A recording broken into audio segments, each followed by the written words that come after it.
Sebelum saya lanjutkan ceramah, siapa yang mau jadi relawan? Saya mau tanya-tanya. Ada yang mau jadi relawan? Ayo. Siapa? Ah, itu yang pas. Sini. Sini. Ya.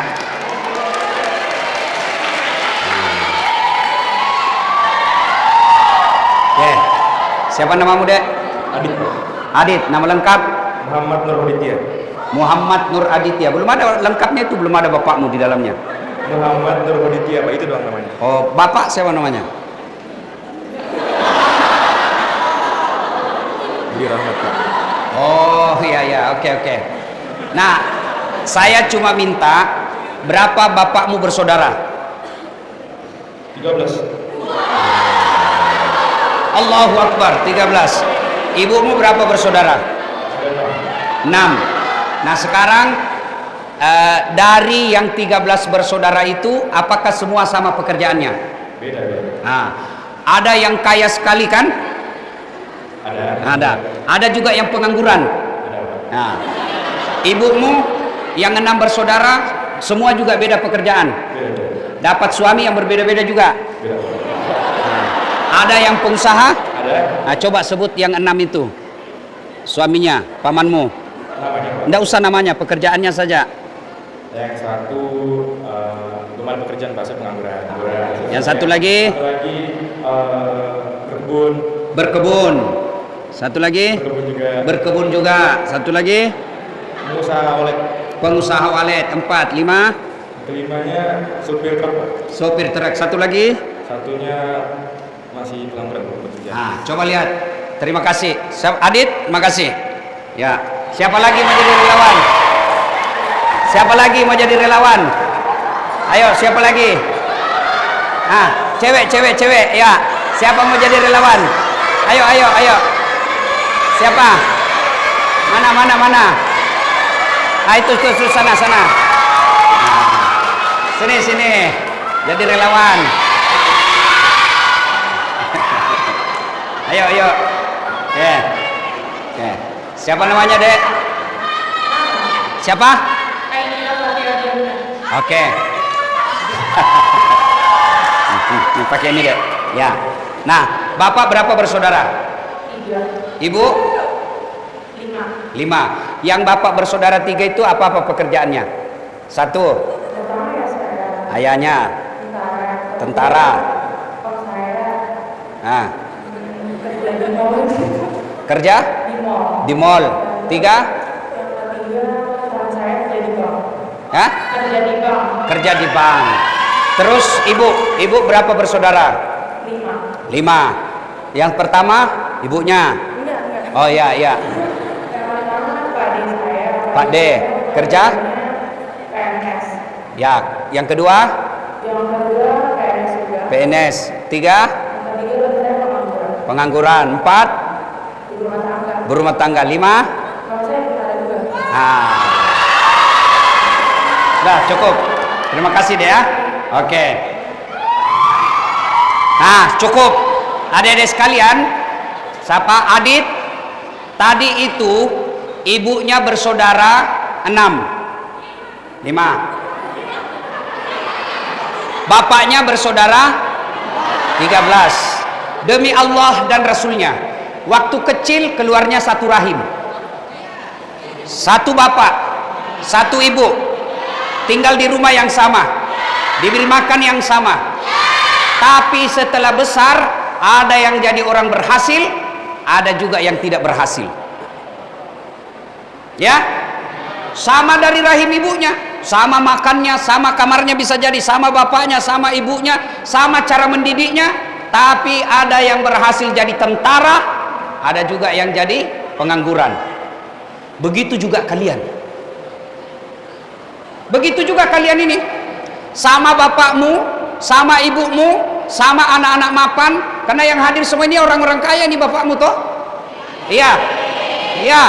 Tapi nanti setelah kau dewasa, tidak semua kau masih kaya seperti sekarang kau nikmati kekayaan orang tuamu. Enggak. Sekarang kamu masih enak bersaudara, sekolahmu luar biasa di sini, nyaman. Tapi nanti ketika kamu sudah menikah, kamu bersaudara, ada yang jadi pengangguran, bahkan bisa jadi ada di penjara.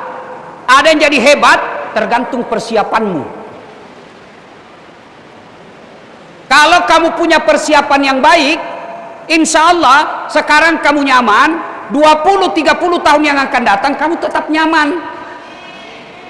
Tapi kalau sekarang kamu nyaman, balas belajar, kerjanya saja medsos.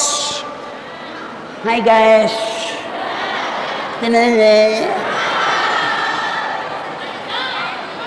Hei, nanti mungkin saja jadi adekmu yang kamu pandang enteng, adekmu yang kamu hina, anak adekmu yang selalu kamu tekan, dia nanti menjadi orang hebat, kamu jadi pengangguran. Hei, dek, bisa jadi sekarang kamu masih mapan, masih bagus, tapi ada sesuatu yang terjadi sehingga kamu hilang kenikmatan. Apa saja kejadian yang bisa? Satu, bapakmu pensiun. Sekarang masih ada jabatan, masih ada dia punya anak buah. Sekarang masih ada jabatan, masih ada anak anggaran dia bisa permainkan. Sekarang dia jadi pengusaha, tapi begitu dia bangkrut, dia pensiun, dia ditangkap, hilang semua fasilitasmu. Oke lah, tetap kaya, tetap punya kuasa, tetap jadi pejabat, tetap jadi pengusaha bapaknya, tapi ada satu hal yang tidak bisa disangka-sangka. Apa? Ajal. Tiba-tiba ibu bapakmu wafat, siapa yang ngurus kalian? Maka sekarang persiapkan diri. Allah, alhamdulillah, adik-adik, Allah takdirkan kamu keluar dari rahim ibu orang yang kaya. Adik-adik, alhamdulillah, Allah takdirkan kamu keluar dari rahim ibumu yang sudah kaya. Coba kalau kau lahir dari perut tukang becak, kau yakin bisa sekolah di sini? Enggak. Maka bersyukur. Cara bersyukurnya pertama mengucapkan hamdalah, alhamdulillahi rabbil. Tapi ketika ucapkan hamdalah, yang bagus cara ucapkannya, ucapkan dengan lisan yang fasih, perdengarkan telinganya, lalu usap dada, alhamdulillahi rabbil alamin. Lihat sepupu, adik-adik kan ada yang saudara sama bapakmu kan, saudara sama ibumu. Satu ini sepupu kita, kasihan bajunya kalau tidak dikasih sama kamu, dia tidak punya baju yang cantik. Bagaimana kalau kau tukar nasib? Kamu yang jadi sepupumu, dia yang jadi kamu sekarang. Maka karena Allah takdirkan kamu lahir dari orang yang sudah mapan, ucapkan alhamdulillahi rabbil. Tapi ucapkan yang bagus, jangan cuma bilang begini, alhamdulillah alamin. Apa artinya itu? Alhamdulillah alamin. Maka ketika kamu bersyukur, yang pertama ucapkan alhamdulillahi rabbil. Satu. Yang kedua, cara bersyukurnya, yuk belajar yang baik. Dedek, bisa jadi kamu satu kelas sama gurumu, sama pelajaranmu, sama waktunya. Ada yang paham, ada yang goblok. Tanya sekali, siapa? Sudah pandai jelaskan. Ada juga, Dek, saya ini dosen. Saya bisa melihat. Saya mengajar psikologi komunikasi. Dengan izin Allah saya bisa lihat karakter kalian.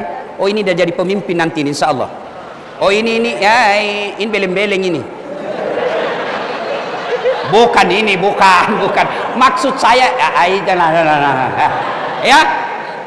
Bisa jadi kalian sekelas sama gurumu, sama pembayarannya, sama ruangannya, sama tempat tidurnya, sama mandinya. Tapi ada nanti yang keluar dari sekolah ini berhasil, ada juga yang tetap ya seadanya saja. Maka sekarang persiapkan. Main boleh, bercanda boleh, tiba saatnya belajar yang baik. Maka cara bersyukur kepada Allah yaitu jadilah anak yang baik, belajar yang baik. Ya. Nah, sudah itu belajar. Apa hebatnya orang yang cerdas? Siapa yang tahu ayat pertama Allah turunkan? Hah? Apa? Nah, kamu gundul. Sini.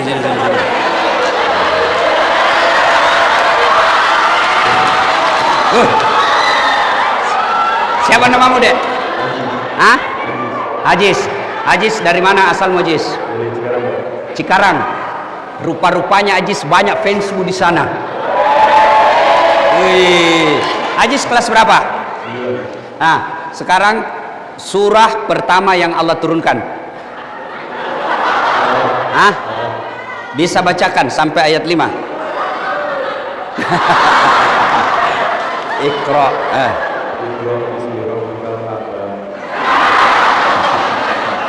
Oke, Ajis. Terima kasih, Ajis. Nah, kau dari tadi tidur terus. Ini anak santri juga bukan? Wah, anak SD. Ah, Sultan.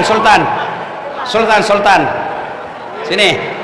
Nah, sini Sultan.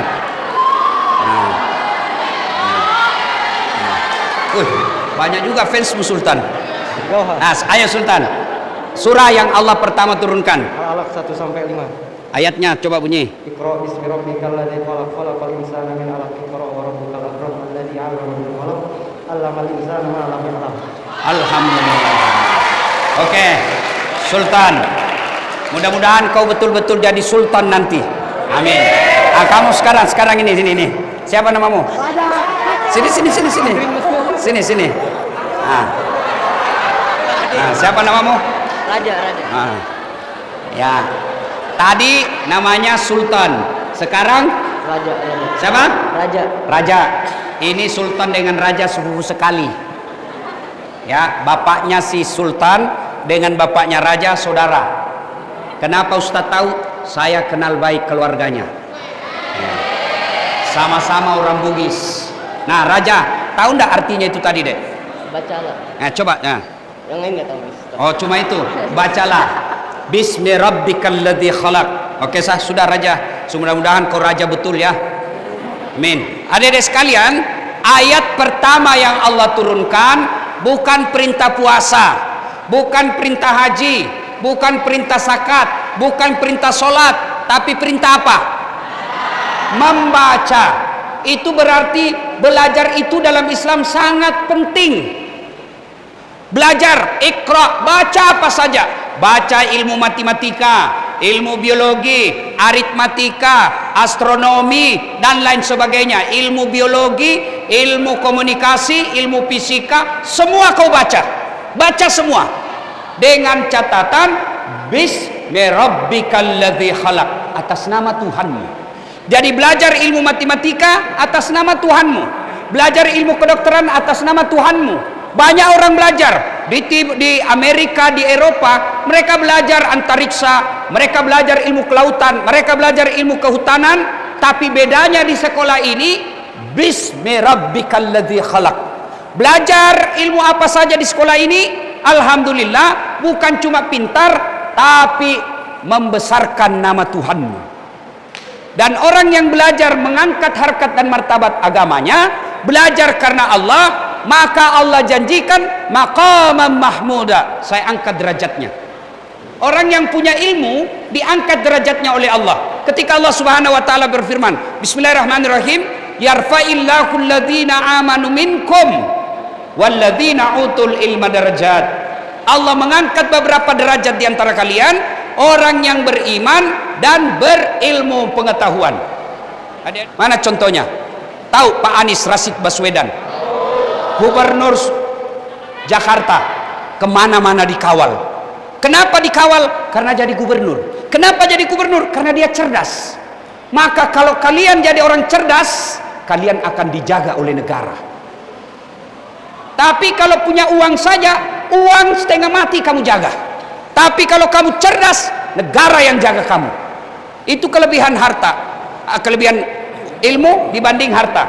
Yang kedua, kata Ali bin Abi Thalib, dengan ilmu kau bisa dapat harta, tapi dengan harta belum tentu kau dapat ilmu. Contoh, ada di kampung saya kaya sekali, tapi tidak tahu membaca. Diajarlah membaca sama cucunya, beli buku yang sangat besar yang ada gambar-gambarnya. Disuruh eja sama cucunya, nek baca ini nek, P tambah P, pep, SO, so. DEDNT apa bacanya? Odol. Iya tuh, dia masuk ke mall. Begitu masuk di mall, dia lihat ada tangga lift. Tahu kan tangga lift, Dek? Yang naik turun itu. Begitu masuk mall, dia lihat open. Wih, besarnya pembikin kuenya ini. Karena open di kampung itu pembikin kue mentega. Wih, besarnya pembikin kuenya. Tiba-tiba terbuka pintunya. Dia ada orang Tionghoa mau masuk. Dia bilang jangan masuk, panas. Jangan kau masuk, panas. Masuk orang Tionghoa. Begitu selang beberapa saat, keluar terbuka, orang Afrika keluar. Dia bilang, saya sudah bilang jangan kau masuk, hanguslah kau. Padahal lah yang masuk lah yang keluar. Ini ada duitnya tapi beleng-beleng. Orang yang ada ilmunya, insya Allah dengan ilmu dia bisa dapat harta. Contoh, saya coba lihat adik-adik, jarang-jarang dapat kau lihat ustadz banyak begitu gelarnya. Coba lihat gelarnya itu banyak betul. Nah, saya tidak gagah, tapi pergi kemana-mana penuh pesona. Mana buktinya? Pergi pengajian semua mau selfie. Saya tidak gagah, saya tidak cakep, tapi dengan ilmu, alhamdulillah, untuk akun, untuk link, untuk akun dakwah, alhamdulillah Ustadz Dasat sekarang sudah lebih 220 juta viewersnya. Kenapa? Karena ilmu. Maka adik-adik sekalian, kalian belajar. Sekarang kalian dihina orang. Sekarang barangkali tidak enak pisah dari rumah. Sekarang barangkali tidak bisa pegang handphone. Sekarang barangkali mau pulang ke rumah tidak boleh kata sekolah. Sekarang barangkali menderita. Tapi insya Allah karena ilmu yang kau dapat nanti Allah angkat derajatmu. Orang sekolah seperti ini, lagunya Umay Rama bilang begini, berakit-rakit dahulu, berenang-renang ke tepian, sakit-sakit dahulu, susah-susah dahulu, lalu kemudian berbahagia. Itu saya waktu kecil suka juga lagu, tapi lagunya lagu-lagu nasihat. Mengapa minuman itu haram? Karena merusak kepikiran. Mengapa berzina juga haram?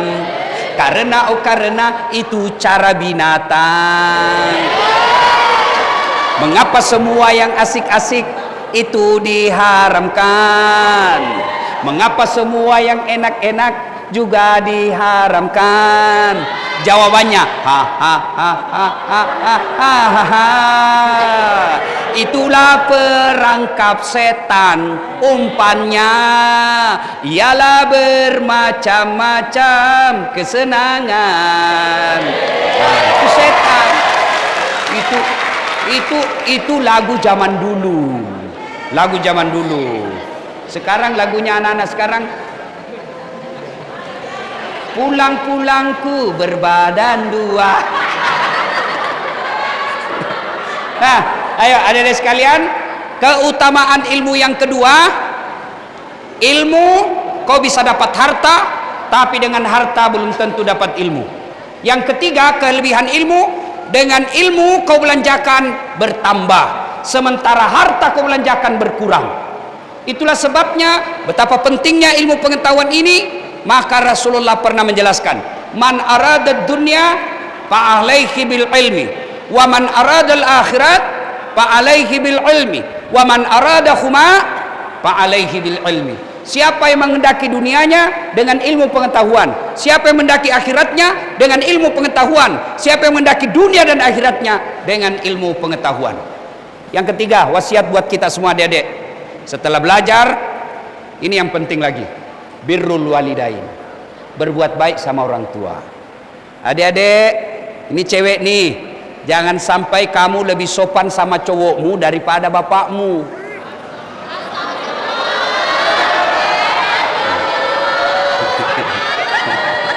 Kalau bapaknya nasihati, oh bapak kolot, itu dulu, bapak sih begitu, itu kolot. Sekalinya cowoknya nasihati, terserah kakak aja deh. Hei, jangan percaya sama cowok. Nih, hidung belang, tukang tipu.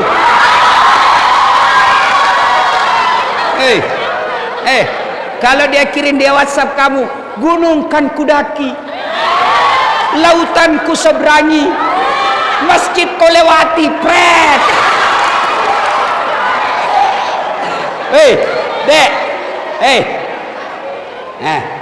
jangan percaya cowok kalau lagi jatuh cinta. Ya, semua baru dikirimi tanda lope-lope.